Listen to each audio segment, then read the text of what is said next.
निखिल भारत स्वायत्त शासन दिवस पालन अवसर में बालेश्वर पौरपालिका समस्त सहरवासी को हार्दिक अभिनंदन जनाउछि। बालेश्वर सहरर सर्वांगीन विकास आमर लक्ष्य। पौर संपत्ति आपण मानक संपत्ति, यार रक्षणाबेक्षण दायित्व आपणकर। रास्ता बा ड्रेन रे अलिया आवर्जना पकांतु नाही। सरकारी जमी, रास्ता एवं ड्रेन आदि अवरोध करी सर्वसाधारण यातायात रे असुविधा सृष्टि करंतु नाही।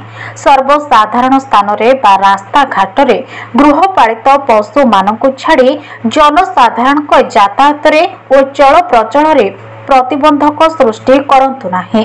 गृह निर्माण पूर्व पौरपालिका नक्शा अनुमोदन कराई नियंतु।